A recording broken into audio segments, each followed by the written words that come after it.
Hello, everyone. Thank you for joining today's Quality Payment Program Year 3 Final Rule Overview webinar. CMS subject matter experts will discuss specific requirements for both the merit-based incentive payment system and advanced alternative payment models for the 2019 performance year, also referred to as Year 3. The presentation will be followed by a Q&A session where you will have the opportunity to ask questions. Now, I will turn it over to Adam Richards, Health Insurance Specialist in the Center for Clinical Standards and Quality at CMS. Adam, you may now begin. All right, great. Thank you, and welcome everyone to today's overview of the Year 3 policies of the Quality Payment Program, which you'll hear us refer to interchangeably throughout the day as Year 3 in the 2019 performance year. I want to start by thanking each of you for taking the time to join us today, and really most importantly for the work that you do each day for our beneficiaries. In the spirit of National Rural Health Day, I'll also extend a special thanks to those of you who are practicing in rural areas. We have a jam-packed agenda today, so I want to usher us along. However, before we dive into the content, I do want to level set with you all. This webinar is specific to the Quality Payment Program.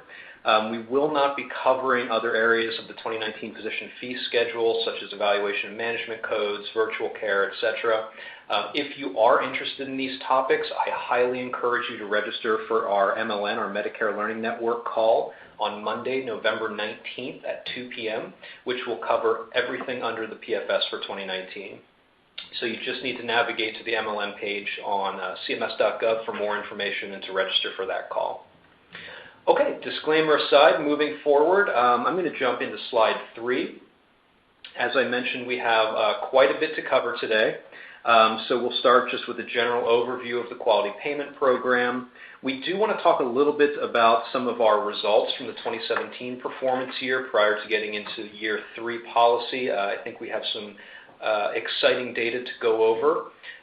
Then we'll break into the merit-based incentive payment system track of the Quality Payment Program, where my colleagues Molly McHarris and Elizabeth Holland will cover our policy changes. We'll move into the advanced alternative payment side, where my other colleague, Dr. Corey Henderson, will cover those policy changes.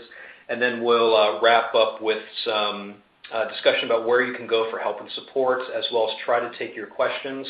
We're going to do our best with the time we have allotted to explain the key concepts and deep dive where appropriate. We know that some of you are seeing this information for the first time, and this is going to be potentially your first year in the program. Also, if we don't get to your question, please do not get discouraged. This event is really meant to kick off our educational series on Year 3, so there will be plenty of additional opportunities to connect with us in the very near future. So moving right along to slide 4 and then slide 5. So basically, this is our overview of the Quality Payment Program, really to kick things off here. Quality Payment Program, we are required by law under the Medicare Access and CHIP Reauthorization Act of 2015 to implement an incentive program. For those of you who have been with us, you are very well aware of MACRA. For those a little newer to the program, we do just want to give a little bit more background. So again, MACRA, a piece of bipartisan legislation signed into law, I guess 3 years ago at this point, April of 2015. And why do you really need to know about this? Well, for a couple different reasons. One, it helped repeal the sustainable growth rate formula. I won't go into detail on this today. We'll have some additional information and opportunities to discuss this in the future, as I mentioned earlier. But it also required us, CMS, to implement this incentive program, so the Quality Payment Program, really with the goal of changing the way that we incentivize clinicians and establishing a framework to reward value over volume and ultimately move us away from the fee-for-service system, where we have been previously basing payment on volume of services and not necessarily value. So as a part of the Quality Payment Program, we have two very distinct tracks, the merit-based incentive payment system and advanced alternative payment models. Won't get into detail here because you're going to learn all about these two tracks in just a few minutes from our subject matter experts. So I do want to charge along to slide 6.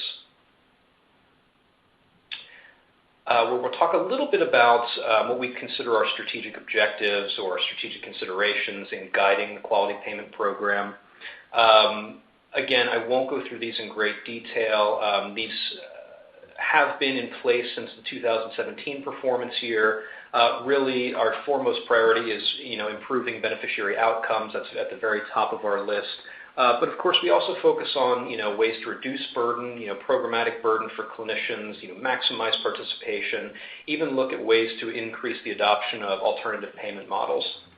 Again, all of these strategic objectives have guided our policy and decision making over the last few years. And I think this is actually a really nice segue into our next section where we talk a little bit about the 2017 performance year data. So I'm going to jump ahead to slide number 8. So what we have here, and what we've heard from stakeholders and a number of clinicians, support staff, is we really just want to know how the first year of the program went. How did you guys do in the inaugural year? So recently, just last week actually, last Thursday, Administrator Seema Verma released a blog on the 2017 performance in the quality payment program, and we also put out an infographic that highlights the information that you're about to see over the next several slides. So on slide 8, this is really just taking a look at a high-level snapshot of our payment adjustments and where clinicians fell in that payment adjustment spectrum. I will say we were extremely happy to see that 93% of MIPS-eligible clinicians received a positive adjustment or a positive adjustment with the exceptional or with the adjustment for exceptional performance, which is really fantastic. And overall, 95% of clinicians avoided a negative payment adjustment, which for the first year of a program is substantial. So as you can see a little bit about the breakdown of the payment adjustments, where folks fell, what the maximum adjustments are related to the overall payment adjustment percentages. Also on this slide, we do call out that on the APM side, the Advanced Alternative Payment Model side, that we did have over 99,000 clinicians become qualifying APM participants and qualify for the APM incentive payment, that 5% incentive, which again is really fantastic. So overall, we are pleased with the participation that we saw in the first year of the program. Moving forward to slide 9. A little bit of a deep dive into our scoring for year 1 of the program. What you're seeing on slide 9 is our mean and median national final scores for the merit-based incentive payment system. I won't get into all of what's listed here, but I will say just at a high level, our mean for MIPS-eligible clinicians was 74.01 points out of a maximum 100 points.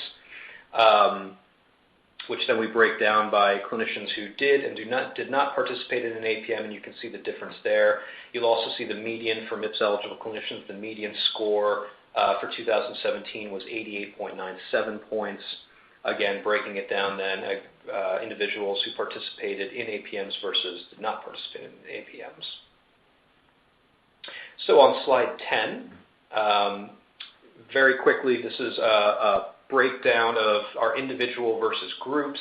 That's what we consider our submitter type. So how many clinicians submitted data to us, well, not necessarily how many clinicians, but for those clinicians who submitted data to us as individuals versus as groups, how they scored from the mean and median range.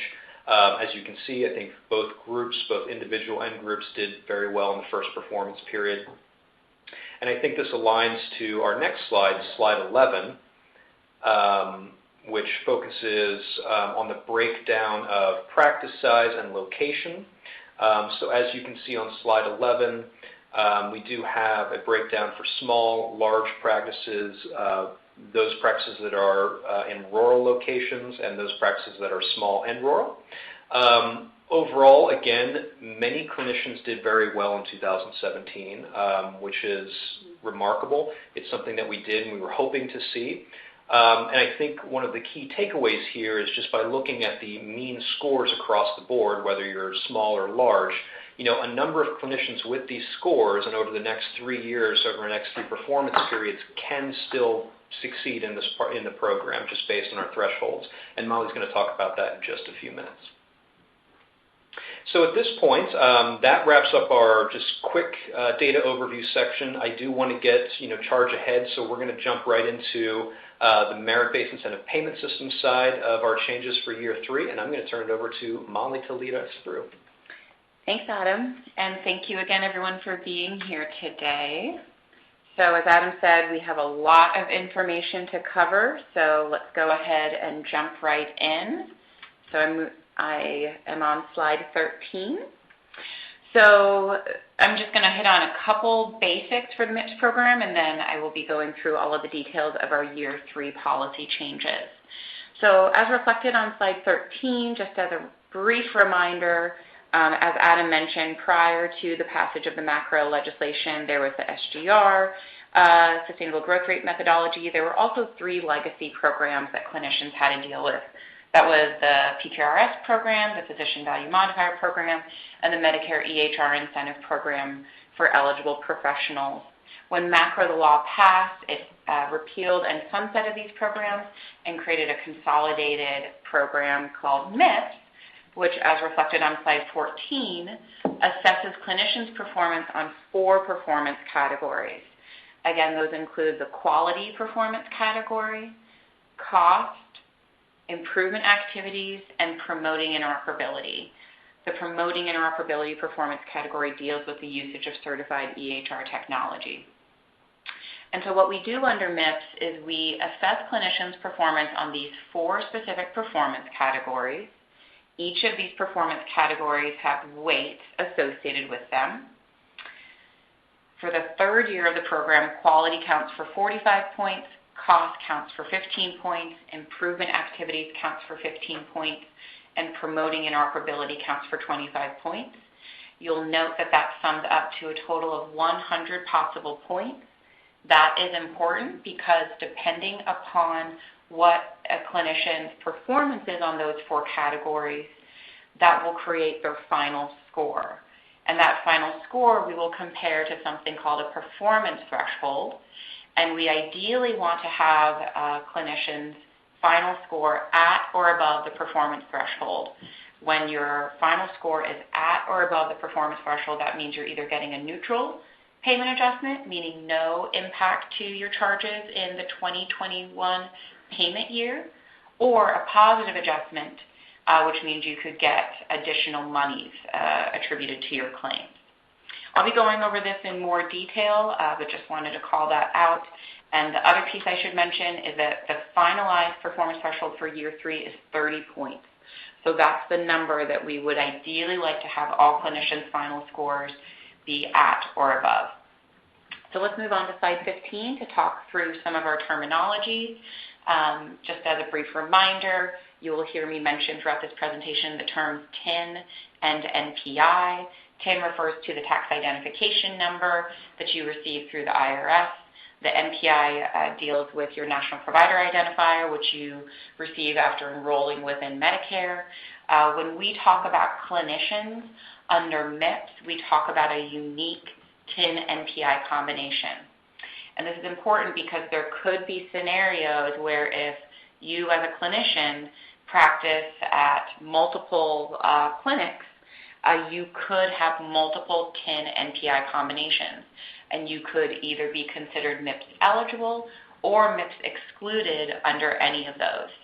So I would highly encourage all of you, if you have not gone to our website yet, please go to qpp.cms.gov. We have a lot of information on that site, as well as the ability for you to look up your eligibility information. We have information on the site right now dealing with year 2, and we are working on updating the website with eligibility information for year 3. We're hoping to have that out as close to the beginning of the performance period as possible, because we do recognize that that is important for you all to have that information so you can make successful performance decisions. Another piece I'll just call out, and again, Adam mentioned this previously, For year 3, that refers to the 2019 performance period, so actions that would be occurring in 2019 that will impact your payments in 2021. By law, the total amount of payment adjustment subject to a scaling factor is 7% in the 3rd year. And let's move on to slide 16. So just a high-level timeline for the MIPS program. Again, the performance period is calendar year 19. The data submission would occur in the 1st calendar quarter after 2019. We would issue feedback in calendar year 2020, and then your claims would be adjusted beginning in 2021. Okay, so let's go ahead and move on to slide 17 and then 18 to start talking through some of the eligibility changes in the 3rd year of the program. So we did make a few eligibility changes. As reflected on slide 18, you can see that we still have those clinicians that could be eligible, which include physicians, physician assistants, nurse practitioners, clinical nurse specialists, and certified registered nurse anesthetists. Just as a reminder, when we talk about physicians here at Medicare, we mean not only MDs and DOs, but also dentists, podiatrists, optometrists, and chiropractors. We also finalized the clinician types for inclusion in the 3rd year of the program of clinical psychologists, physical therapists, occupational therapists, speech-language pathologists, audiologists, and registered dietitian or nutritional professionals. So moving on to slide 19, some of the other eligibility changes that we made are related to the low volume threshold exclusion. So as a reminder, we have, so the steps that we take to determine who is eligible under MIPS. First, we look at what I covered on slide 18 to see whether or not you are an eligible clinician type. We also then look to see if other exclusions would apply that would exclude you from the MIPS program. We do still have our exclusion that deals with if you are newly enrolled to Medicare during the performance period, you could be excluded. You also could be excluded if you have significant participation in an advanced APM. But we also have our low volume threshold exclusion, which I want to spend time talking about today. So what has changed and what has remained the same for the low volume threshold exclusion? So the things that have remained the same are that we will still look at a total amount of money that clinicians bill, as well as their number of patients. Those values are still set at 90,000 in allowed charges and 200 patients. But we've also finalized a 3rd criteria of 200 covered professional services. And one of the common questions that we've received since we've issued the rule is, what do we mean when we say service? So when we say service, we are equating that to one professional claim line. And so an example of that is your typical Medicare beneficiary will likely have an annual visit where they would see a clinician. That beneficiary also could have other instances where they would need to see their clinician, such as they fall sick, they would need a prescription refill to discuss a known issue, any sort of things that could occur throughout the year. So, for example, if the doctor sees their patient more than one time throughout the year, the way that this would count is the one unique instance where the clinician sees the patient will count as 1 towards the number of beneficiaries count. But if you see the patient, let's say, for 5 separate occurrences through the year, for their annual checkup, maybe they needed to come in for some other services, those 5 separate visits would each count as a service. So it would count as 5 services towards the number of services count. Let's move on to slide 20 to talk a little bit more through the low volume threshold. So as I had mentioned previously, some of the steps that we take to determine whether or not you're eligible are what is included on the prior slide of whether or not you're an eligible clinician type. And then to be eligible, you would need to meet or exceed all 3 of the low volume threshold elements. So you would need to bill $90,000 or more annually, see 200 or more patients, and provide 200 or more services. And then moving on to slide 21, you can be excluded by falling under the low volume threshold if you do not meet those 3 items. So again, if you do not bill more than $90,000, if you do not provide services for more than 200 patients, or if you do not provide 200 covered professional services. If you do not meet those items, you are excluded from the MIPS program. One of the other changes that we've made for the 3rd year, however, for the low volume threshold, I'll talk about on slide 22, is the ability for certain types of clinicians who meet one or more of those low volume threshold elements to opt in. So what happens if you are excluded but you want to participate in MIPS? So you have 2 options. You can volunteer to participate, and if you volunteer to participate, we would still provide to you performance feedback, but you would not be eligible or able to receive a MIPS payment adjustment. So again, that's the money that we provide, and you would not be eligible to receive either the positive payment adjustment or the negative adjustment. And then what we've newly added for year 3 is the ability that if you meet one but not all 3 of the low volume criteria, that you can opt in. So let's move on to slide 23, where we have a chart that explains this in a little bit more detail. So let's talk through the rows here. So the top row, the red row, so this is if you fall below all 3 elements. So if you bill less than $90,000, you see less than 200 patients, you provide less than 200 services, you are excluded. So what that means for you is that you are not considered to be a MIPS eligible clinician. You do not have a choice to opt in. What you can do is you can either decide to remain excluded and do nothing, or what we would encourage you to do is to volunteer to participate, where you can still receive feedback on the MIPS program. Then looking at the bottom row on slide 23, the green row, so these are clinicians that are considered to be MIPS eligible. So that means they've fallen above all 3 of the low volume threshold elements. So these clinicians also do not have a choice to opt in or to volunteer to participate. These clinicians are considered MIPS eligible, and to avoid that negative payment adjustment, they would need to ensure that their performance results in a final score at or above 30 points. So then the opt-in eligible population are those that would fall in those kind of yellowish rows in the middle there. So those clinicians would meet one or more of the low volume threshold elements, but not all 3. And so they have a choice. They have a choice to either decide to be MIPS eligible and opt in, which again means you can get the payment adjustments associated with it, or you could choose to not opt in, and you would be considered excluded, and you would be considered to be a voluntary reporter. So let's move on to slide 24 to talk through a real example. So in this example, we have a physical therapist who wants to participate in MIPS as an individual.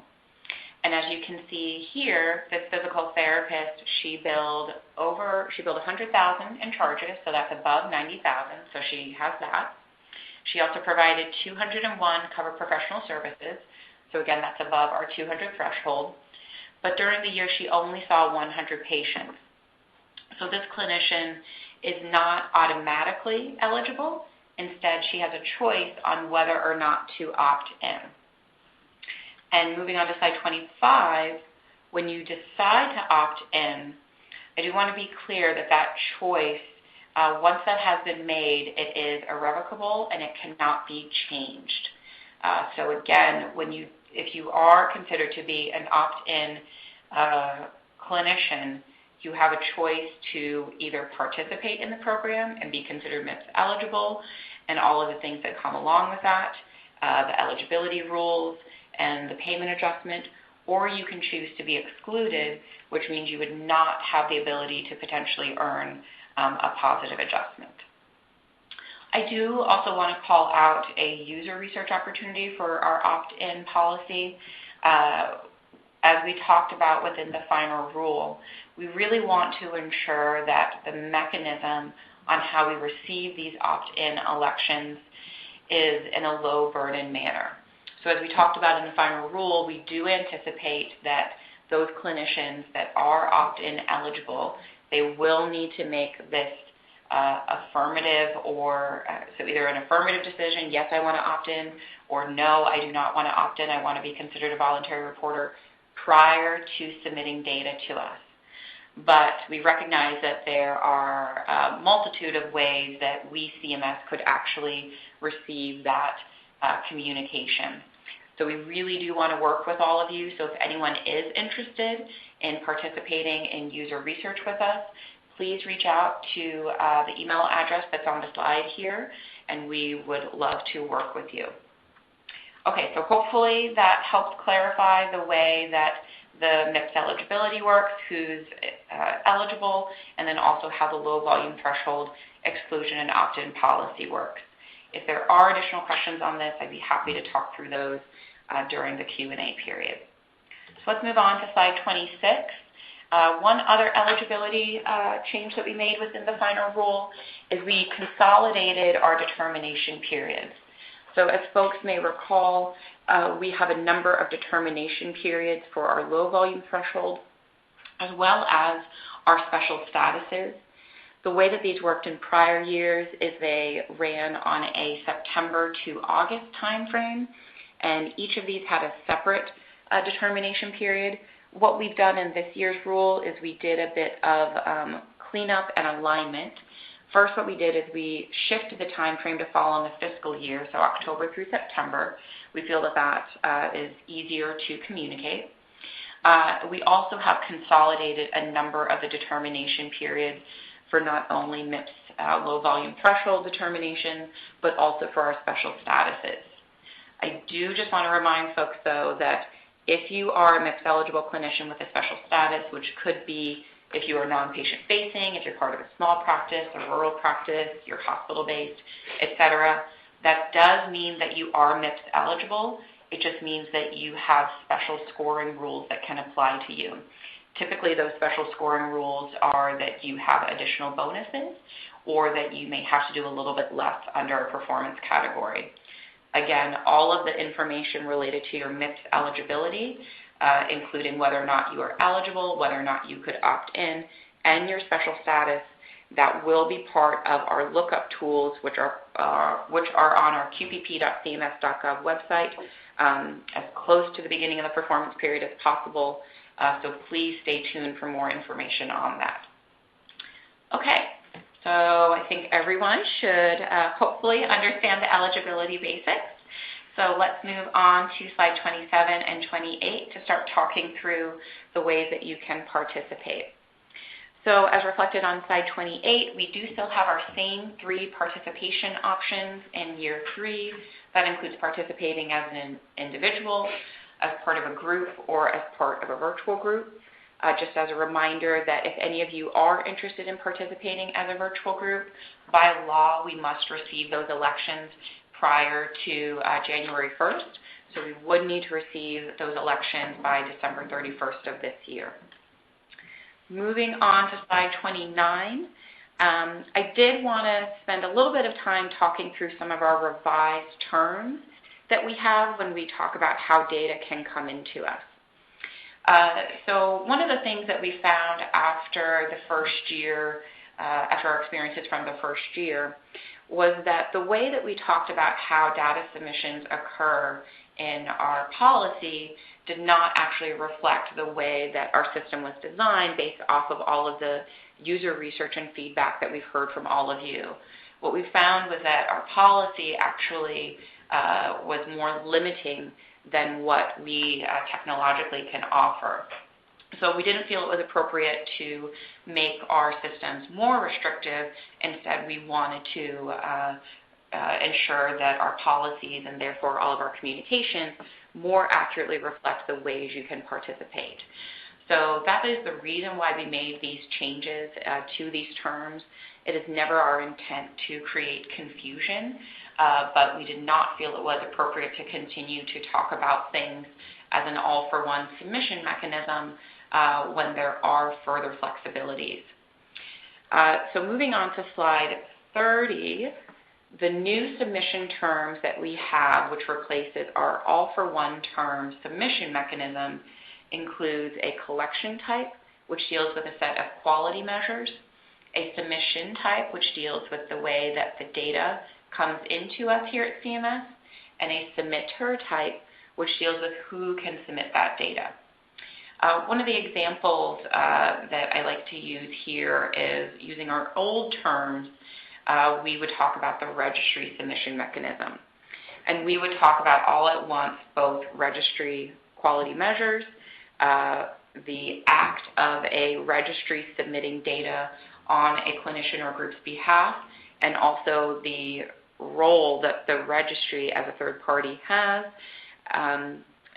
And what we found, again, is that that was more restrictive than what our system was designed to do.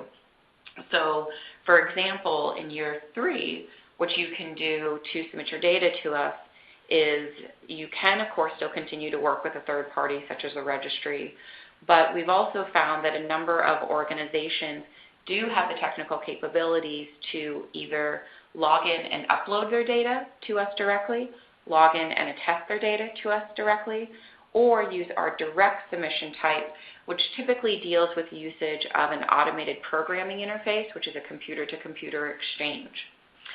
And by using these new terms and by replacing our words of registry measures with MIPS CQMs, those measures are not restricted only to clinicians who work with a registry. So again, just wanted to reemphasize that the changes in our terms here is really meant to provide further clarity on the way that, further clarity and further flexibility on the ways that clinicians can submit their data to us. And as reflected on slide 31, these are the options that are available to folks wanting to participate in MIPS as an individual. And then on slide 32, these are the options available to folks wanting to submit their data to us either as a group or as a virtual group. Okay, let's keep moving on to talk through the performance category. So let's jump to slide 34. So first, our performance periods. There's no change in our performance period from year 2 to year 3. Quality and cost are both set at 12 months, and improvement activities and promoting interoperability are still set at 90 days. Our performance category weights, there was a change here. So as I mentioned earlier, our performance category weights for year 3 of the program is where quality counts for 45 points towards your final score, cost counts for 15 points, improvement activities counts for 15 points, and promoting interoperability counts for 25 points. So moving on to slide 36, let's start talking through some of the changes we made within the performance categories. So first, starting with quality, as I've mentioned a couple times now, quality counts for 45 points towards your final score in year 3. We do still have the same basic participation requirements here, which are that that under quality, clinicians would need to select 6 measures, one of which would need to be an outcome measure. If an outcome measure is not available, please select another high priority measure. The definition of high priority measure includes, of course, outcome measures, patient experience measures, patient safety measures, appropriate use measures, care coordination, efficiency, and we've also finalized the addition of opioid measures. To reach those 6 measures, clinicians can either choose from a broad set of 257 quality measures or specialty-specific sets of measures. We also have implemented the Meaningful Measures Initiative under the Quality Payment Program, with the goal of that really ensuring that we are focusing on the highest priority areas for quality measurement and assessing measures that are vital to advancing our work and improving patient outcomes.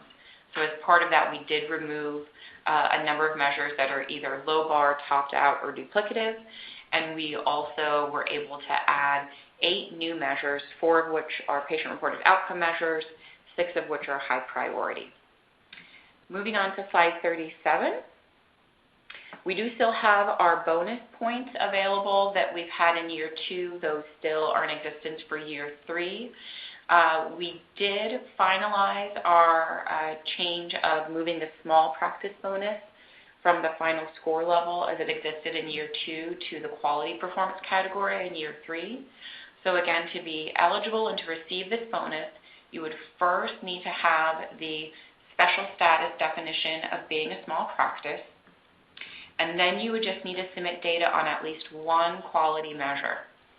If you do that, then the small practice can receive 6 points within the quality performance category, which for the majority of small practices will equate to 5 final score points. Moving on to slide 38, there were no changes to our data completeness requirements, so those are still set at 60% for year 3.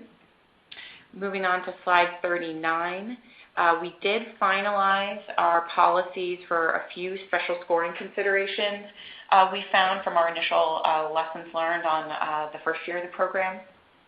The first deals with scenarios where measures may be impacted by a clinical guideline change during the performance period. In this scenario where there is a measure that has been impacted by such a change, if the clinician is not able to report on an additional measure, we would reduce the total number of points from 60 points to 50 points for the majority of clinicians, so essentially reducing the number of measures that you would have to do from 6 to 5. The same scenario would apply for groups who register to report the CAPS from MIP survey and then through no fault of their own do not have a sufficient beneficiary sample. If the group does not have the ability to report on another quality measure, we would reduce their quality performance category denominator, which in some instances is at 60 points down to 50 points. So again, reducing the number of measures clinicians would have to do. Moving on to slide 40, we still have our improvement scoring requirements. This is something we are required to do by law. And then moving on to slide 41, the last piece I'll touch on for quality is our topped-out measures policies. So we do still have our policies for identification of topped-out measures, our life cycle for identification and removal of the measures, and our scoring cap. We also finalized policies for measures that have really high levels of performance, where the average mean is at 98th to the 100th percentile range. Those measures that are extremely topped out, we would propose for removal in the next available rulemaking cycle. We also clarified within the final rule that QCDR measures, those are the measures that qualified clinical data registries or QCDRs can get approved by us here at CMS and offer to their clients. Those are excluded from the topped-out measure life cycle. Okay, let's move on to slide 42 to talk through the cost performance category. So for cost, the changes that we made here is the increase in the contribution to the final score from 10 points in year 2 to 15 points in year 3. We do still have the Medicare spending per beneficiary and total per capita cost measures, but we also have finalized 8 episode-based measures. And then as reflected on slide 43, we finalized our attribution policies for the episode measures, both for the procedural episode measures as well as the acute inpatient medical condition episodes. Let's move on to slide 44, where I want to talk to you all about a new participation option in the third year of the program called facility measurement. So facility measurement is something that we talked about in last year's rule, year 2, but we weren't able to actually implement this option until the third year of the program, and we had to fill in some additional policy details. So let's move on to slide 45, where I can start talking through this. So the first thing that we do to determine for facility measurement is we first determine whether or not someone is eligible. So what we do there is a clinician would have to first be considered MIPS eligible. Then they would have to furnish 75% or more of their covered professional services based off of 3 place of service codes. Those are the inpatient hospital place of service code, which is code 21, the on-campus outpatient hospital code, which is place of service code 22, and emergency room, which is place of service code 23. So again, clinicians would have to have 75% or more of their covered professional services on those 3 place of service codes. And we would also look to make sure that those clinicians have at least one single service billed with place of service code 21 or 23. If both of those 2 items are true, then a clinician would be considered facility-based. The way that we apply this to groups is that 75% or more of the clinicians that are part of the group would need to be considered facility-based. Let's move on to slide 46. So now we've talked through how we identify who is facility-based. Now let's talk through how we determine what hospital you are associated with and then how you can participate. So to determine how we attribute the hospital, so for the clinician, we attribute you to the hospital where you provide the majority of services to your patients. For the group, we attribute the group to the hospital where the majority of the facility-based clinicians are attributed.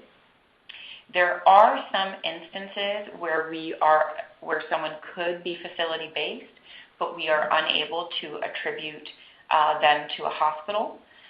In those instances, those clinicians would not be able to partake in the facility measurement option. So then talking through how you can participate. So we did consider this both across our Year 2 policies as well as our Year 3 policies, whether or not we should require facility-based clinicians to actually make an election on whether or not they wanted to be facility-based. What we heard from stakeholders was that if we have the technical capabilities to not require an election, that we should go ahead and do that.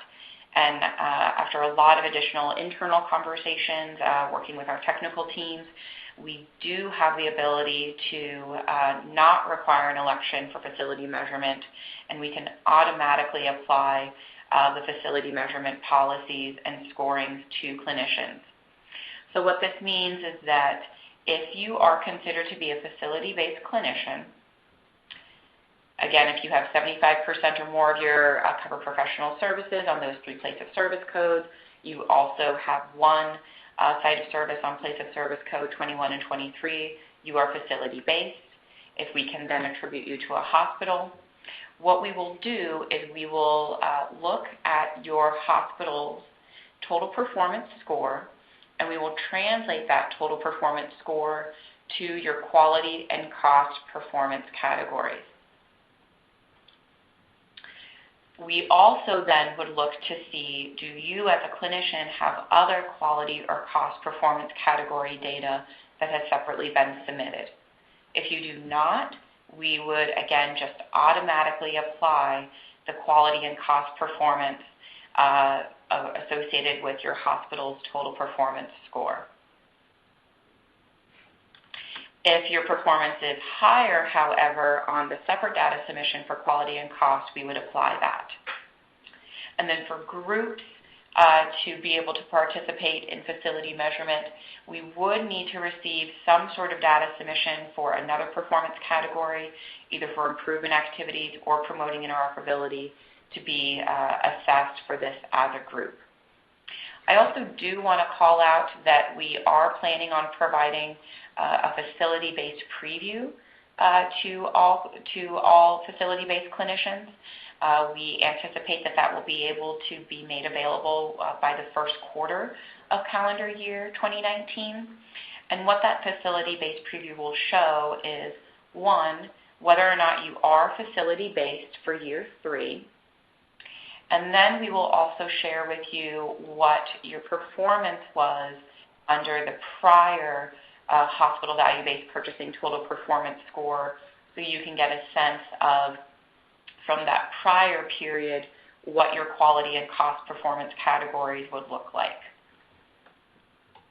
So let's move on to slide 47 to talk through just a few more items for facility measurement.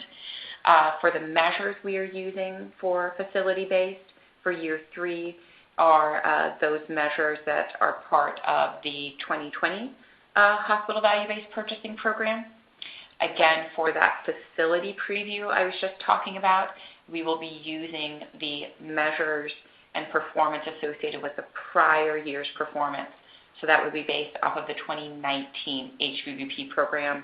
And again, that preview is something that we feel will help clinicians make their participation options on whether or not they want to pursue facility measurement, or if they want to participate separately under the quality and cost performance categories.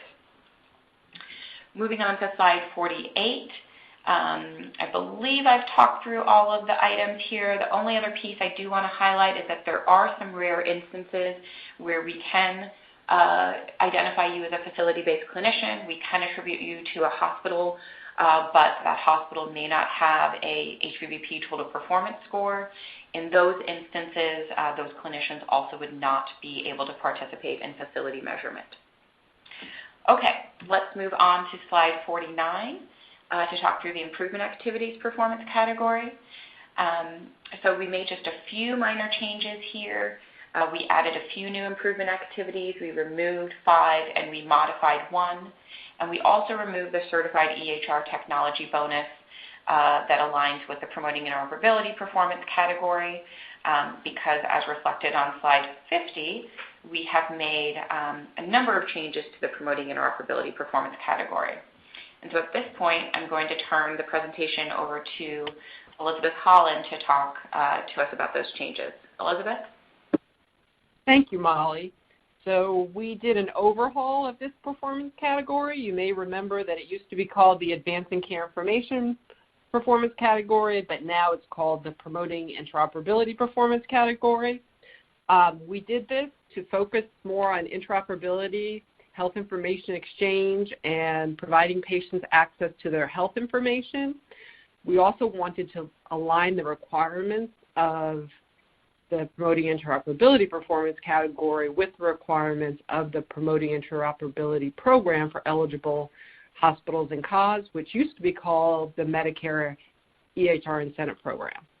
We have eliminated the base and performance scores, and we've retained very minimal bonuses, mainly just for brand new measures. And we also, you must report each measure based under each objective or claim exclusions if applicable. People have asked how to claim exclusions. For a measure, you would submit a 0, but you'd also have to submit the exclusion because for certain measures, there are multiple exclusions, and you would have to select the one that applies to you. Okay, next slide. So as I mentioned, there's one set of objectives and measures, and these are them. There are 4 objectives, and the measures, all the measures are required except for the 2 brand new measures, the Query of Prescription Drug Monitoring Program and the Verify Opioid Treatment Agreement. Those are both worth 5 points. You would submit a numerator and denominator, but whatever, as long as your numerator is at least 1, you would get the 5 bonus points.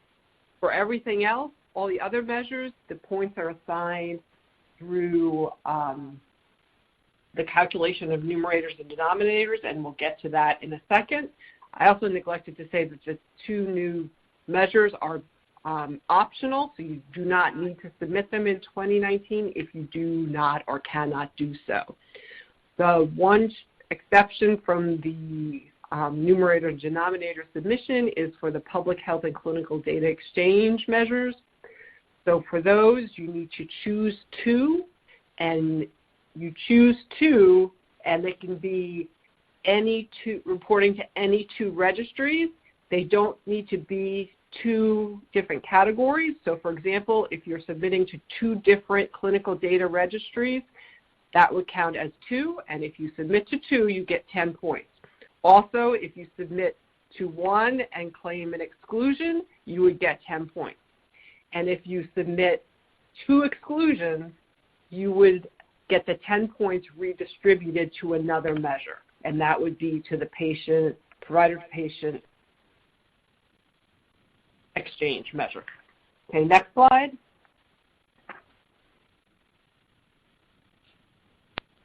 Okay, so this goes through some of the things with scoring. You need a minimum of 90 days in your performance period, or it could go all the way up to a year. You must submit the prevention of information blocking attestations. You must submit a yes to the ONC direct review attestation if that's applicable. And you must submit a yes for the security risk analysis measure. You may notice that this is in the overall requirements for the category, but you do not earn a separate score for this anymore. And as I said, you have to submit the required measures or claim exclusions. And I will say that you need to have 2015 edition cert in 2019. It needs to be in place. The functionality of the cert needs to be in place for the entire performance period. The certification needs to take place no later than the last day of the performance period you selected. Okay, next slide. Okay, so I think I said most of this already. Performance-based scoring is at the individual level. You submit your numerators or denominators, or yes, no. The scores together and exclusions. The points are allocated to other measures, and we spelled out the other measures that they're reallocated to in the final rule. Next slide, we're going to go through a scoring example. So these are all the measures, and you'll see that in this case, there's the maximum points for each of the measures, and then you submit the numerator and denominator. What we do is we take your numerator and denominator and convert it into a performance rate, and then we multiply that by the maximum points for that particular measure. So for example, the e-prescribing is worth 10. They earned 80%, and so they would earn 8 points. Next slide, please. What we do is then we add up all those points. In this case, it was 78. It is multiplied against the value of the performance category, which still is 25. And so in this case, the clinician would have earned a 19.5 out of the 25 performance category points. Okay, next slide. So we do still have reweighting. All the reweighting examples that we had for year 1 and 2 are still in place. So we still have reweighting for hospital-based, ambulatory surgical center-based, and certain clinician types. But we did also add this year, because of the new clinician types that Molly mentioned, we are extending the automatic reweighting to all those new clinician types. So in addition to the ones that we were already reweighting for year 1 and 2, we're adding these for year 3. Now I'm going to turn it back over to Molly, and slide 58. Thanks so much, Elizabeth. And let's go ahead and jump to slide 59. Just a few more items from me on MIPS, and then we can turn it over to Dr. Corey Henderson to talk through APMs. But before we do that, so as reflected on slide 59, we do still have our complex patient bonus in the 3rd year of the program. It's the exact same requirements and criteria as year 2.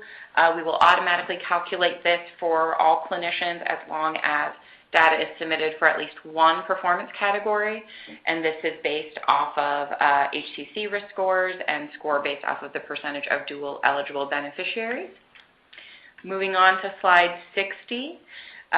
So again, and I've mentioned this a couple times, but I do really want to reemphasize this because this is where the money comes into play, and we all, of course, care about that.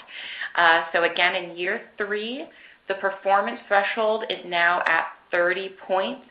Again, that is the number that a clinician's final score would either need to be at or above to either get a neutral or positive adjustment. Scores that fall below 30 points will be getting a negative payment adjustment. We also changed the additional performance threshold for exceptional performance, that bonus, from 70 points in year 2 to 75 points. As a reminder, that additional performer bonus has a separate bucket of money that we can distribute those bonuses under. And then also remember, by law, the payment adjustment has increased from 5% in year 2 to 7% in year 3, subject to a scaling factor. So let's move on to slide 61 for the last slide for me on MIPS. So just to reemphasize these points I just made, let's start by looking at the year 3 table and starting from the bottom up. Scores that are between 0 and 7.5 points by law must receive the maximum negative adjustment of 7%. So again, while we really want everyone's final score at 30 points or higher, we would really encourage folks to ensure that their final score is at least above 7.5 points. Otherwise, you statutorily, meaning by law, you must receive the maximum negative adjustment of 7%. If your final score ranges from the 7.5 to under 30 range, it will fluctuate somewhere between negative 7% and 0%, again, subject to that budget neutrality scaling factor. Looking at the green row, 30 points, that's our neutral payment adjustment. And then moving to the light bluish rows, so clinicians whose final score is 30 or greater will be getting a positive adjustment. That positive adjustment by law can be 7%, subject to a scaling factor. The scaling factor is 3. And then the top row is the additional performer bonus. Again, that reflects clinicians whose final scores are at 75 points or greater. That means that they would be getting the MIPS payment adjustment as well as monies that we can offer based off of that separate bucket of exceptional performer bonuses. Okay, so hopefully everyone has a clear understanding of the MIPS Year 3 performance requirement. So at this point, I'm going to turn it over to Dr. Corey Henderson to talk through APMs. Corey? Great. Thank you, Molly and Adam. And I wanted to just let everyone know that I'm going to try to get through this section as thoroughly as possible, but not waste a lot of time. So we do have some other presentations on the resource library that if you'd like to learn about APMs or get some more background information, you can find those there. But I'd like to leave enough time for everyone to be able to ask a few questions and see if we can get through some of the questions. So here's an overview of alternative payment models. The APM is pretty much how we describe them, but the APM is really a payment approach that provides added incentives to clinicians to provide high quality and cost efficient care. And just what we're saying is specific conditions, care episodes, or populations are just some of the ways that we look at APMs. We also offer significant opportunities for eligible clinicians who are not ready to participate in advanced APMs to still win in a way of monetary value by when you assign the participation agreement, there are some incentives that you may gain for different models that you may participate in. Next slide, please. Slide 64. So as we talked about the incentives, the Advanced APM offers 2 key incentives. Not only do you get the Advanced APM specific rewards, but you're also eligible for a 5% bonus that goes to the 10, whoever you assign your billing to. And as an organization, pretty much one of the ways you can look at this is when we talk about APMs, we talk about the APM entities, so we're talking about the whole group. So you will usually find that all QPs, or those who are eligible, and we'll talk a little bit about that, for the 5% bonus, everyone in that group usually gets the same designation. Next slide, please. One of the other key benefits of being an advanced APM, one, is that we're looking at the alternative payment model must use CERT EHR technology. Two, that it provides payment for covered professional services based on quality measures. And then here's the key word, comparable to those used in the MIPS quality performance category. And third, that it is either a medical home model expanded under CMS Innovation Authority, and currently there are none expanded under the CMS Innovation Center Authority, or that it requires participants to bear more than a nominal amount of financial risk. And a good benefit here is that because you do those three things, you would not be required to participate in MIPS if you have QP status, which means you're elevated to the highest level of participation based on thresholds. And I'll give a little more background as we go through the slides. Next slide, please.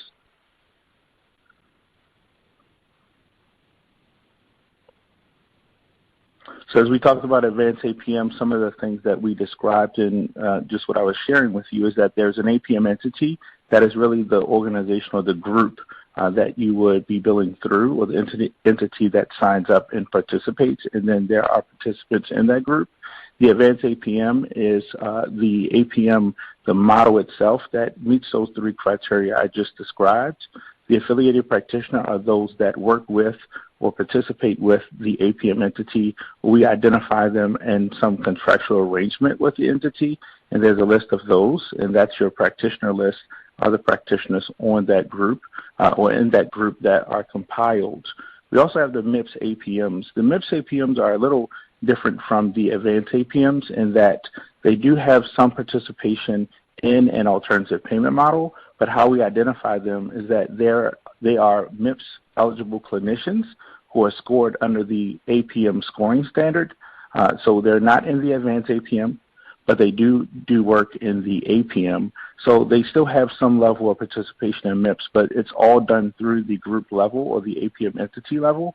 And a benefit there is that they do get some additional scoring points, so they will not be eligible for the qualifying APM participant designation, which we were talking about, the QP.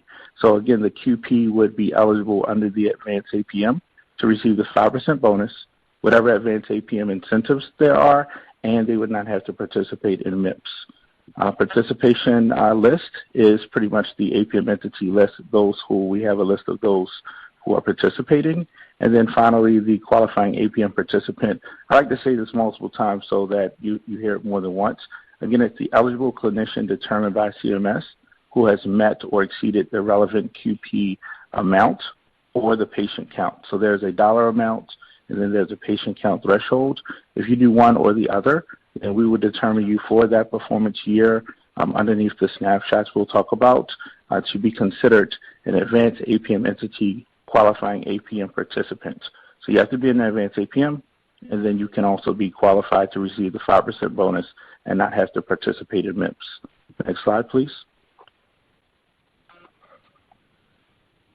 So it's the last background slide. You'll find here a list or a current list of advanced APMs for 2019.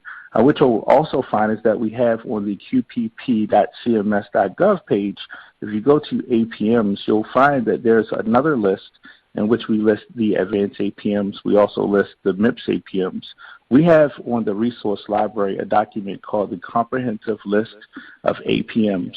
There's a designation under each column that allows for you to look and see if that is designated as a MIPS APM or as an advanced APM. And if you do not see either designation, then they are just an alternative payment model.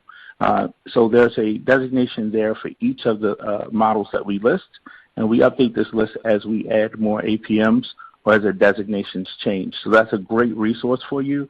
Again, it's on the resource library to help you determine what's an advanced APM, what's a MIPS APM, and where do I fall on that list. Next slide. So these are a little more advanced, and we'll talk about some of the rules and policies. You can go to the next slide. So for 2019, pretty much what we did was we went from, as I talked about before, for the advanced APM, there was a CERT requirement that 50% of clinicians, at least 50% of clinicians in the APM entity must be using CERT. So we just increased that to 75%, and we're trying to allow for more people to kind of move to that direction of using the CERT. in meeting that requirement under the advanced APM. So for 2019, we finalized that 75% of eligible clinicians in that APM entity must be using the CERT. Next slide. Here again, another final policy.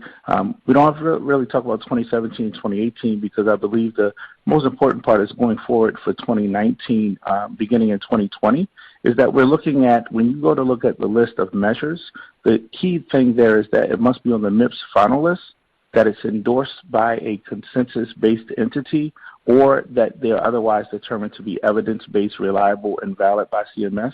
And if you look in the rule, we'll actually have a list of those measures under the different APM models that you'll find. So you can look at the models and the measures that you're going to be reporting on, but much of that is determined when you do sign up for that advanced APM participation. Next slide.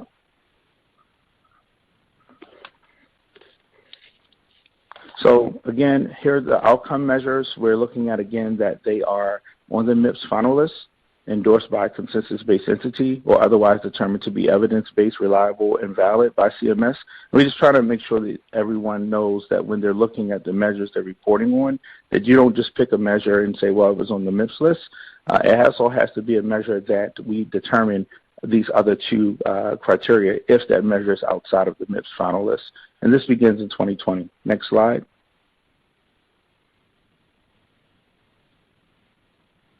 So as we move forward, we're also looking at maintaining and not changing the 8% revenue-based nominal amount standard through the performance period 2024. And a lot of people were happy about that because it didn't cause any more worry about the amount of risk that they had to take. Next slide, please.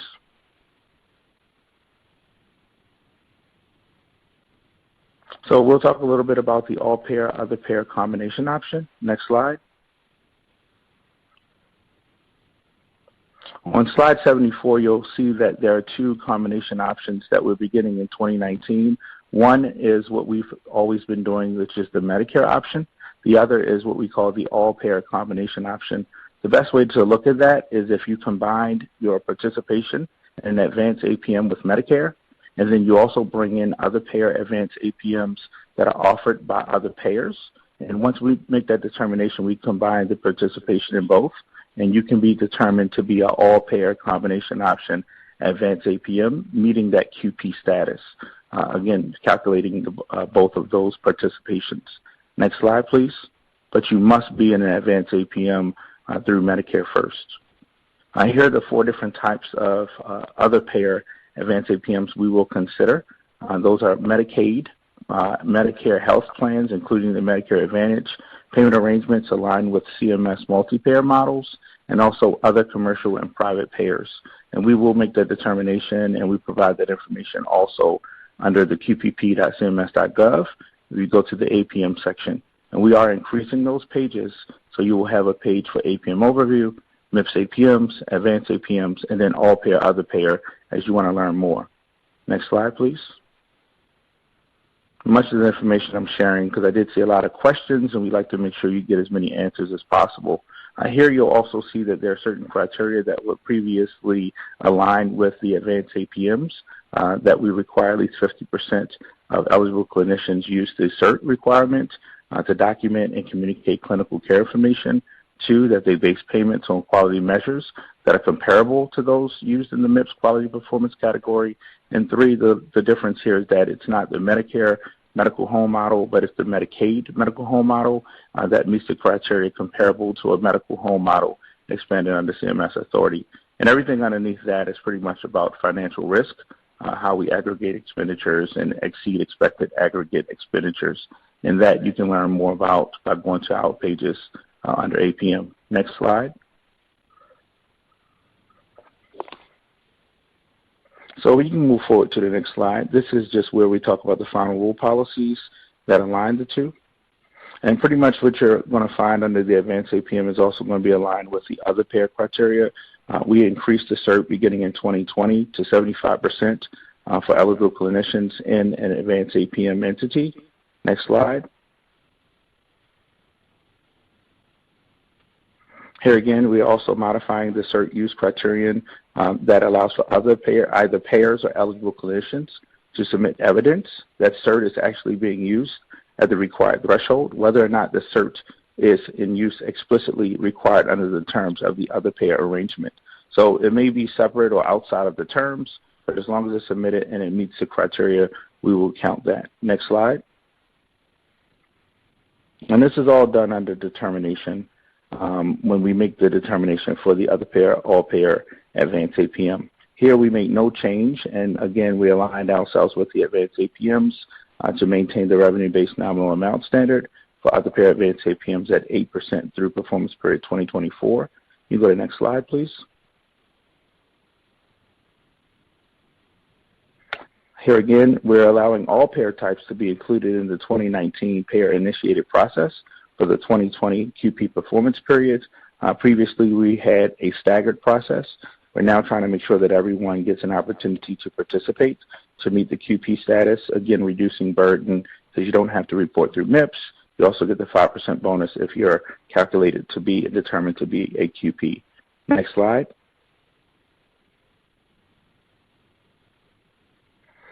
Here we are also maintaining annual submissions, and what we did was we streamlined this process when initial submissions are made, that the payer and or eligible clinician provide information on the length of the agreement. And the reason why we need that information is so that you don't have to keep submitting the same information. If we have the information stays the same across the time period of the duration, then we ask that in subsequent years that if there are no changes to the payment arrangement, the payer and or the eligible clinician will not have to annually attest or resubmit the payment arrangement for determination. So again, reducing burden. Next slide.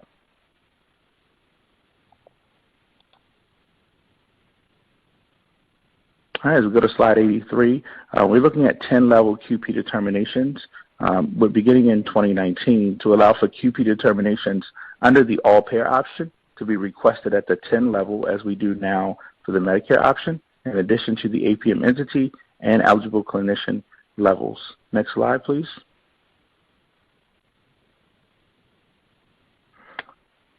You can go to the next slide. This is going to talk about the MIPS APMs and the APM scoring standard. So as we wrap up here and talk about this section, I just wanted to share that the most important part about MIPS APMs is, again, it's an entity-level participation. And then those determinations, when you go to, as Molly said, go to the eligible clinician lookup tool, you will find your information there. We'll share with you what we know about you. But you'll also see that that level of participation is done through that group. So we're looking at determinations and MIPS participation. Everything's done through the group level. So here we're going to reorder the wording of the criterion to state that APM basis payment on quality measures and cost utilization. Previously, it was flipped around, and it made it sound as if we were saying that there was a cost utilization and quality measure. Before it was kind of worded weird. So we switched it around so we can give it a little more clarity that the cost utilization part of the policy is broader than specifically requiring of a cost utilization measure. So adding some clarity there. Next slide. And on slide 86, we're going to align that the promoting interoperability reporting requirements under the APM scoring standard so that MIPS eligible clinicians and any MIPS APMs, including the shared savings program, can report promoting interoperability in any manner permissible under MIPS. So again, aligning ourselves as a full program across the quality payment program at either the individual or the group level. Next slide, please. So thank you guys for hearing about the alternative payment models. I'm going to pass it back over to Adam. And if you have more questions, please go to the qpp.cms.gov page and feel free to look up any of our previous presentations about APMs. And we'll be happy to answer any questions later too. Thank you. All right. Thank you, Corey. Also want to thank both Molly and Elizabeth for covering the MIPS side of Quality Payment Program. Charging right along because we do want to get to your questions. So I just want to talk a little bit about our help and support that is available. So we're seeing a lot of really great questions. Again, I know a lot of folks will be new to the program, certainly going into the 2019 performance year with the new clinician types that Molly mentioned earlier being added to the program. So I highly, highly, highly recommend taking advantage of these free support services. Our support teams are standing by to help you get started. These are reputable organizations. They've been working with us for the last 2 years. Please take advantage of this free help. Especially, we saw a few comments come in concerned about small and rural practices. While we're doing our best from a policy perspective to continue offering certain flexibilities for clinicians in small and rural practices, we've also established what we call our Small, Underserved, and Rural Support Initiative. Again, this is for our smaller and rural practices that have 15 or fewer clinicians. Please take advantage of that help. It's free. It's available now. Of course, we have, outside of the small and underserved support, we also have practice or support that is specific to larger practices, as well as for those organizations and practices that are ready to begin thinking about moving into an alternative payment model through our Transforming Clinical Practice initiative. All really fantastic resources. And as Corey mentioned just a few minutes ago, highly encourage you to visit qpp.cms.gov, visit our resource library. There's a lot of great pages on there. And if you have not done so already, please subscribe to our listserv. It is on the main page of qpp.cms.gov. This is where we will communicate with you all of the forthcoming releases for the 2019 performance period. Moving on to slide 89. Just a quick plug, the first 2 years of the Quality Payment Program were really shaped from our interaction with all of you. We want to continue that trend moving forward and continue that collaborative effort. So if you are interested in providing feedback to us on the Quality Payment Program experience, more specifically on qpp.cms.gov, please take the time to send us some notes at the email listed on this slide. We'd love to have you participate in one of our user feedback sessions. They generally range from 30 to 60 minutes, and they can be done in the convenience of your own office, home, location, wherever you're at. We try to work with your schedule and be as flexible as possible. So if you're interested, shoot us a note. This is a really great opportunity to kind of have your voice heard and help us continue to improve the program into future performance years. Okay, and with that, we're going to move into our Q&A session.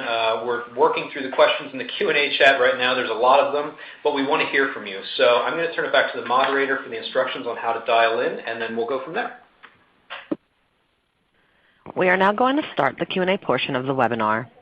You can ask a question via chat or phone. To ask a question via phone, dial 1-866-452-7887.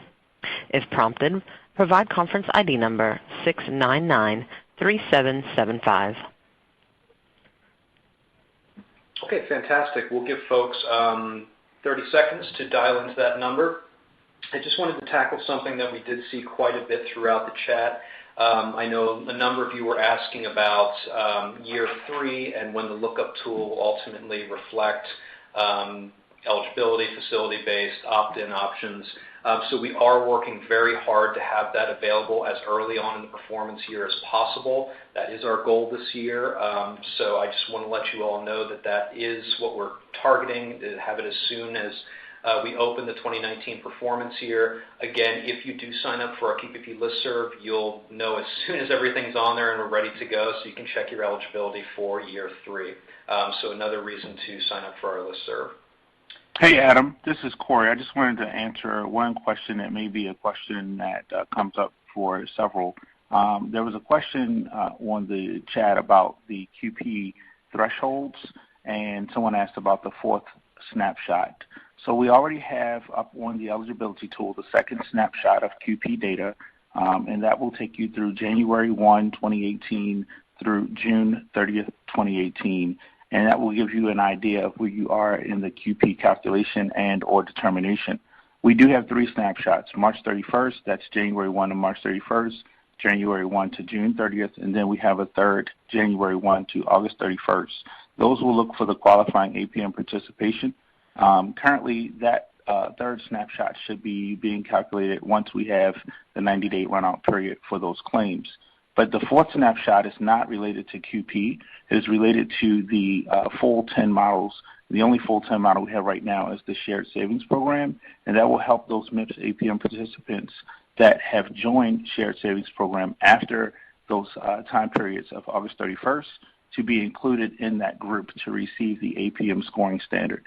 So again, the fourth snapshot of December 31st, it is still there, but it is not related to qualifying APM participation. It is related to just being a participant receiving the APM scoring standard, so we can give you recognition and benefit of your participation.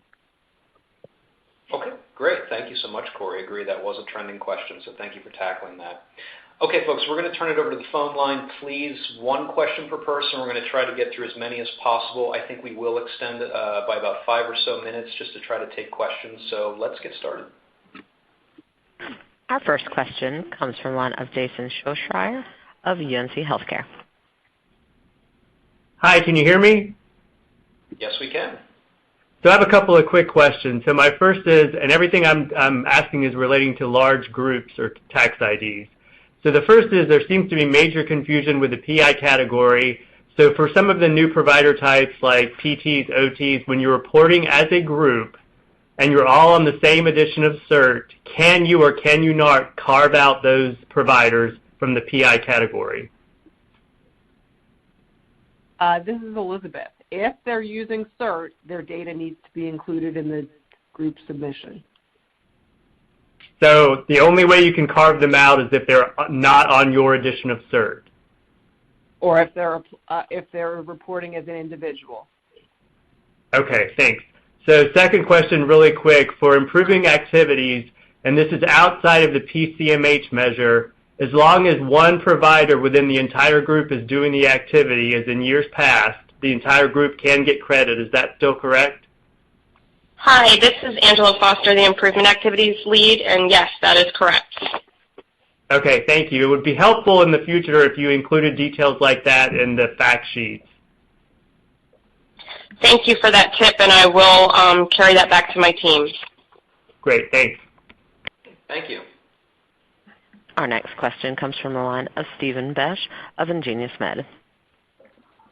Hi, guys. Thanks for taking my question. I might be clinging to some older terminology, and that might be confusing me, but I'm having trouble reconciling what's being said about a clinician being classified as hospital-based based on 75% of their charges being under an inpatient place of service code, and how that jives with being classified as facility-based automatically, specifically with the reweighting of the PI category and how that applies to groups.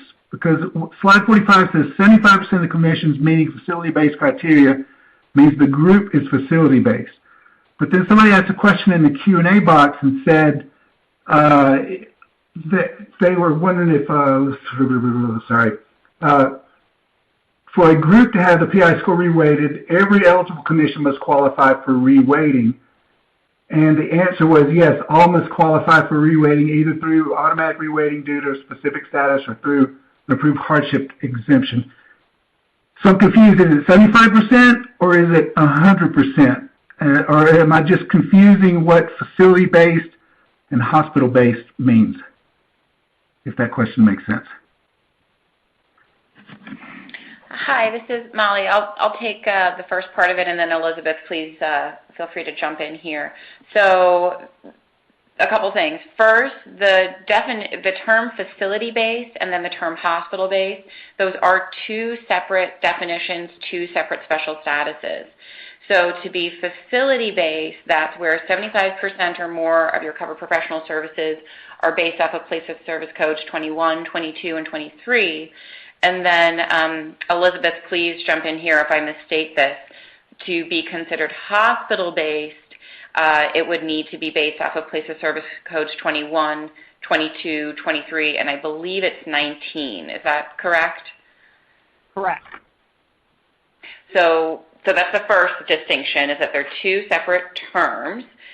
Being hospital-based refers specifically to the promoting interoperability performance category, and in some instances where so when you're hospital-based, you could not be able to complete that category and would have reweighting. For facility measurement and that definition, that deals with further flexibilities and participation options that you can have under the quality and cost performance categories.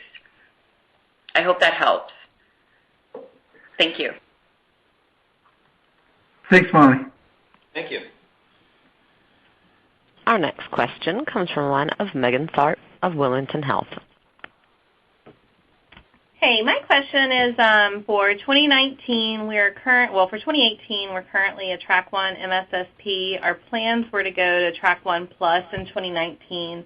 But under the Pathways to Success model, I think we would be a Level 3 basic MSSP with a 7/1/19 start date. What does that mean as far as like our AAPM status under MIPS, and would we be considered an AAPM, or how does that work?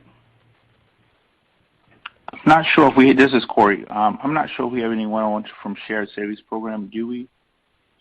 Yes. Because I know that Robbie they have some. Okay, here we go. Yes. So under the Pathways to Success and what has been finalized sort of in the Quality Payment Program final rule in relation to it is that the changes in the tracks that would be considered an advanced APM are basic level E and enhanced. And those who are carrying over as a Track 1 Plus, a Track 2, or a Track 3 ACO. So those would be the ones considered to meet that criteria. And if clinicians are determined to be a qualifying APM participant at any of the 3 snapshot dates, they would maintain that and be eligible for that incentive payment. But if you're if I understand you're saying you're thinking of transitioning as of July 1, is that correct? Yeah, we're currently a Track 1 MSSP, and we had planned to do 1/1/19, but now we're going to do July 1st under the new model. Right. So to be considered for QP status for that advanced APM payment, for those starting July 1, you would have to meet, like I said, one of the advanced APM tracks, and of the changes that are being considered, the basic level E enhanced would be the tracks to transition to become an advanced APM.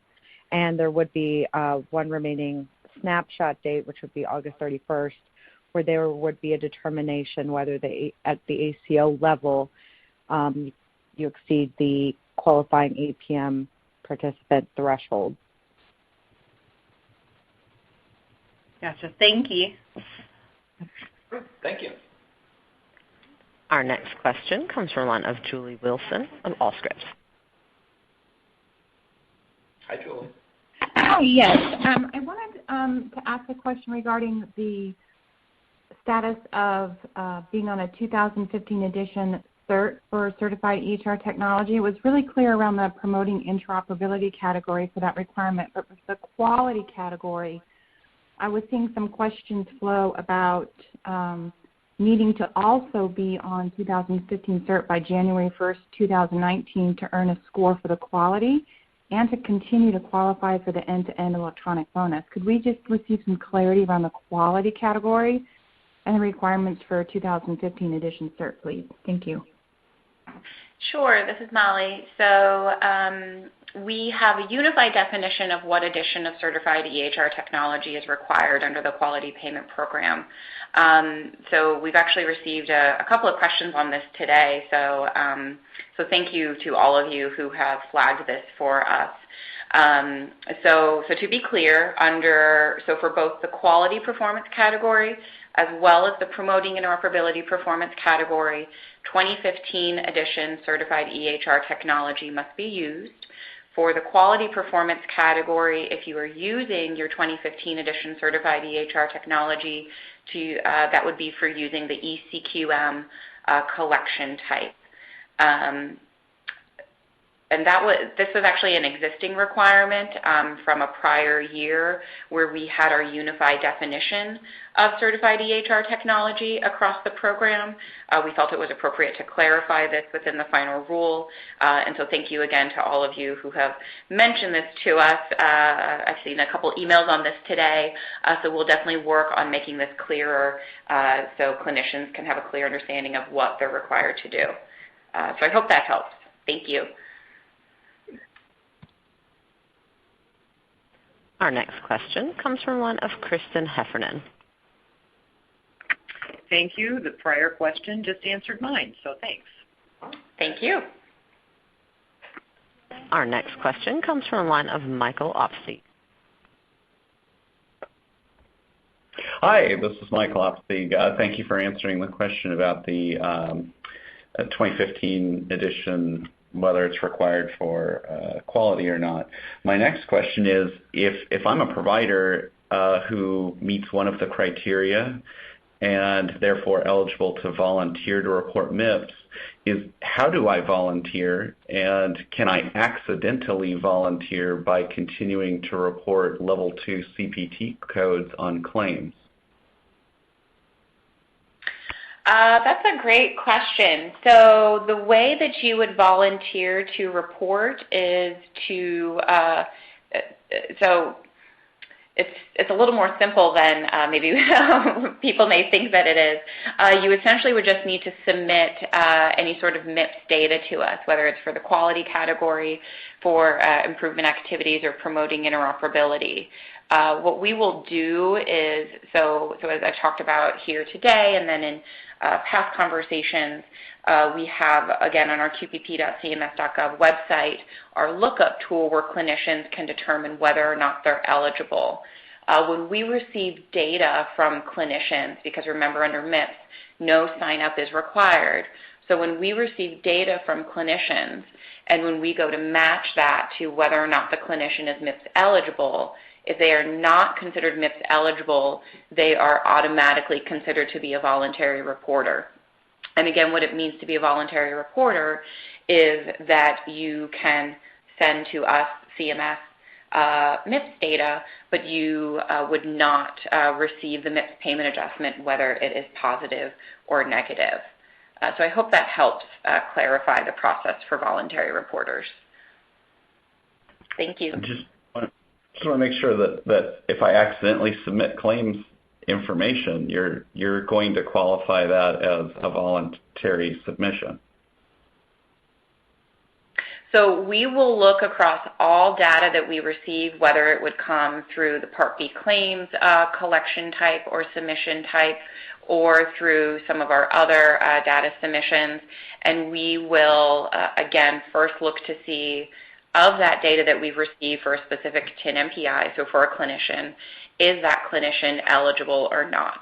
If they are eligible and if they have submitted sufficient data to us where we can calculate a performance category score and they meet the requirements of a particular performance category, again, we would try to calculate a score for them, assuming they're eligible. If they are not considered to be eligible and they're a voluntary reporter, we would still calculate the data to provide feedback, but that wouldn't result in the clinician receiving a final score and an associated payment adjustment. I'll just clarify one more thing, which may be a nuance to your question that other people have in their minds.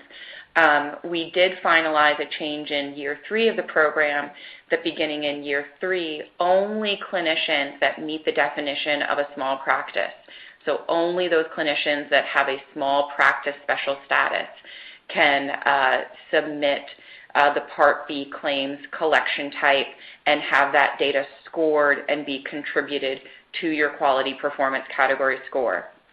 If clinicians who are not considered to be part of a small practice still send to us Part B claims quality data codes or G codes, those codes will, of course, be accepted within our Medicare claims processing systems, but we, on the MIPS side of things, will not use those codes to contribute to your quality performance category score, again, unless you meet the definition of a small practice. So I hope that helps a little bit more. Okay. Thank you. Yeah, thank you. Last couple questions, folks. Our next question comes from one of Michelle Kafua. Hi, good afternoon. Just a quick question. I just wanted to find out if the submission of as a group for all our clinicians, if they bill under a single tax ID number but they're not part of an ACO or Medicare Shared Savings Program, can they still submit as a group under the TIN, or do they have to submit as an individual for MIPS reporting? Sorry, This is Molly. I think your question is if a TIN is both part of the Medicare Shared Savings Program no, if they're not. If they're no longer part of an ACO or Medicare Shared Savings Program, can the TIN be reported still as a group, or do they need to submit as an individual clinician? That's really up to the practice. So you could all report as individuals, or you could report at the group level. That group level reporting is optional for you. It is. Perfect. Thank you so much. Thank you. Our next question comes from Ann Brown. Hi. I was wondering, is there going to be Medicaid added to MIPS in 2019 in anything other than the APM model? Sure. So this is Molly. So under the MIPS side of the Quality Payment Program, we do, of course, collect information on all payers. So, of course, the Medicare payer, but also other payers, including Medicare Advantage, Medicaid, and private payers. Beyond that, though, we are limited by our statutory requirements, what we do under law, that the overall MIPS program and the adjustments that are made are relative to cover professional services. So at this point, Medicaid, as it exists itself, would not be added to MIPS, but be eligible if you had a Medicaid patient-centered medical home. So for clinicians that are considered to be MIPS eligible, they can and should still report and perform data on their entire patient population, not just their Medicare patient population. So, of course, Medicaid would be a part of that. But any additional expansions to Medicaid under the MIPS side of things would require a change within the law. Okay. All right, great. Thank you. Thank you. Thank you. So, folks, that's going to wrap up our webinar today. We appreciate all the questions that you sent in. I know we've been trying to answer them in the chat in real time. We also appreciate you calling in with questions for us. On behalf of all of our subject matter experts today, we do want to thank you for joining us. Also encourage you to visit qpp.cms.gov for additional 2019 resources and upcoming events. Also encourage you to sign up for our QPP listserv by going to qpp.cms.gov, scrolling to the bottom of the page, and just entering your email. Again, we appreciate you joining us today, and we'll talk to you all again soon. Thank you. Thank you. This concludes today's call. You may now disconnect.